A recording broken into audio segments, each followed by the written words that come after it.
Hi book besties, we're back with another review. So grab your Diet Cokes and your besties and sit down and enjoy this review on Next of Kin by Hannah Bonam Young. So in this review, we're going to talk fully about what we thought about this book, our spoilery thoughts, and just have like a deep dive into it. So Rachel. I love this book. I'm going to start off by saying I gave it 5 stars. I love the topics that were discussed in this book, and they were discussed with such delicate attention. I know that Hannah Bonam Young, she uses sensitivity readers, which is really apparent throughout the book because this book does touch on disability, especially ASL, and it does touch on the deaf community and what it's like to live with those disabilities. So I really enjoyed that portion of the book, getting an insight and a little bit of a view into what daily life looks like for someone who has to rely on ASL. So really like that portion of the book. She did an amazing job on that, so that's a thumbs up. And let's get into the characters, okay? What did we think about Chloe and Warren? Because I loved Warren as a male character. Blaze. That was rude. Blaze again wants to make an appearance. Again. But just his tail. So Warren is a apprentice mechanic, and funny thing is I'm actually... Blake.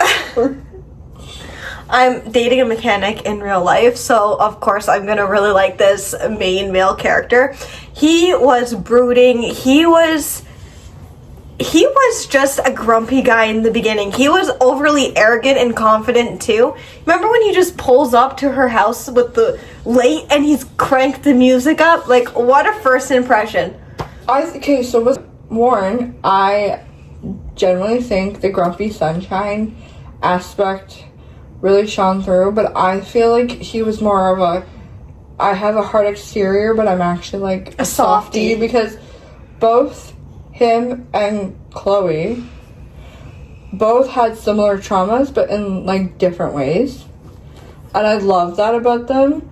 And like in the book, you can see how they handled their traumas very differently, but they're actually, and the beautiful thing about this and like their relationship, I found, was they learned a lot from each other. Like Chloe really showed a lot of resilience, and whereas Warren was like swearing his parents off, like I want nothing to do with it, and Chloe like really taught him like it's okay to like not have them in your life, but like not really to hold resentment. So I thought that was really beautiful. So Rachel, who do you think you would say would be your favorite character in this whole book? I would say Luke for sure, because I found that he was just a sweet boy. Honestly, he was just so sweet. He was the 15-year-old that is Warren's brother that came to live with Chloe and her baby sister, and he immediately tried to, spark conversation with Chloe in the kitchen, and he was always making like, really supportive comments, and I feel like he was like rooting for Chloe and Warren to like low-key get together like the entire time, but low-key. But I really liked him. He was just the sweetest 15-year-old, and I think that Hannah did a really good job, because you remember when he was acting kind of like angsty and everything? Mm-hmm. That was so like 15-year-old boy like. I found that so realistic for a 15-year-old boy. Oh, 100%. So speaking of like the ASL and like the deaf and hard of hearing representation, I really loved the representation in this book, because Hannah also didn't just focus on Luke solely being the only deaf character. She also made it so Chloe's dad was deaf, so when Chloe started signing, when she initially met Luke, like, as a reader...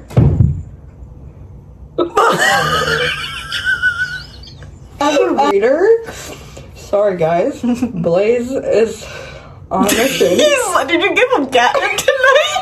We don't even have catnip. Anywho, back to the book.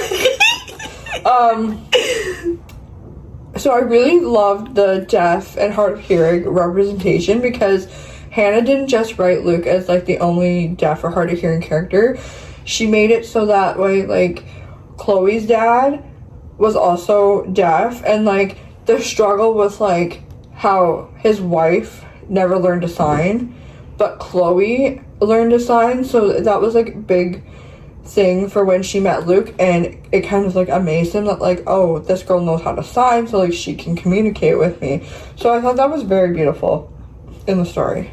I like that part too. I really liked the dynamics that they were basically forced into this situation, and they basically had to learn to live together, which was an interesting take in and of itself. So if you don't know what this book is about, essentially, so Warren and his little brother, he takes custody from a CAS or CPS, if you're American, battle. He gets this child, and now he has to enroll in a program to be able to keep his brother Luke, whereas he has to pair up with Chloe and her baby sister because they have a bigger home. So they have this pairing program in the CPS system. We thought that in and of itself might be the only criticism that we have with this book. It was a little bit, in our opinion, maybe not as realistic, whereas we don't think that CPS would probably have a program like this. But I mean, it's fiction and it worked for the story, so it's fine. We loved it still. It was just like a side note criticism. If we had to give the book a criticism, that's what we would say about it. But honestly, other than that, we loved it. It was very cute. It also dived into, like, the whole notion that your family doesn't necessarily have to be blood. It can be people that you've chosen, and that was seemingly the case between Chloe and Warren, as Chloe had a relationship with Luke, Warren's brother, and Warren started taking care of her little sister, which was really cute to see how he went into almost like a dad mode. Yeah, I noticed by the end of the book, Warren was very protective of both Chloe and Willow, which I thought was so beautiful, because, like, they were two strangers that were forced to live together, and obviously when you're in close proximity with someone, you get to know a bit about them. So, like, it was only a matter of time before something blossomed. So it was really cute. I also really liked that. I really liked the way Chloe was written to take a positive away from her situation. Like, she's an adult. She doesn't have a relationship with her mom, who is an addict, but her mom comes back in her life as just giving birth to her sister, and asks Chloe to take over because her mom shows her own strength, knowing that, like, she could relapse even though she got sober. And I thought that was really beautiful. I was, like, showing that, like, recovery is not linear, but relapse is always something in the back of an addict's mind, and, like, she was well aware of that.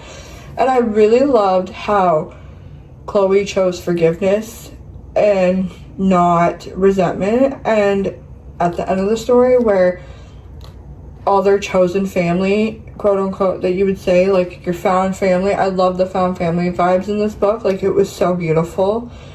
Her mom was part of the found family. Like, it showed the different family dynamics. It's not just, like, your typical mom, dad, siblings.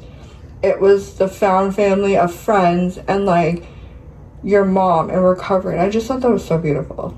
It was really beautiful. I thought that this book was actually relatively short for how much of an emotional punch that it actually gave, and how many, like, deep and thoughtful topics that were discussed in this book, I thought were fleshed out really, really good in the short span that we had, which was only like 300 something pages. So I thought it was impressive that she was able to actually get all of this accomplished in such a short novel. So good job to Hannah Bonam Young. Yeah. So this was book one. It's not really book one, but, like, this was our first book. And our author spotlight for Hannah Bonam Young of the month of September for her her newest release that just came out on the 9th. People watching. That Rachel just picked up. I'm so happy and I'm so excited to read it. It's coming up next. It's coming up next. So we finished Next of Kin. I'm currently reading Next of You. So a review will be out shortly on that one. Spoiler, it wasn't my favorite. I haven't started it yet, so we'll see if I also think what Bailey thinks or if I love it. We'll definitely see, our thoughts. So, any final thoughts, Rachel? No, I'm just really excited to get into the rest of our author spotlight. I have met Hannah Bonam Young twice, and I think you've met her once. I've met her once. And she is the most sweetest person ever. We love her, and we hope to see her again soon if she comes to our area. Also, this book made me realize, why did I wait so late to reading this book? Like, this book was so good. And yeah, so we hope you like this review. If you have not read this, I highly suggest you pick it up. Let us know if you did read it too, and let us know which of Hannah Bonam Young's books is your favorite.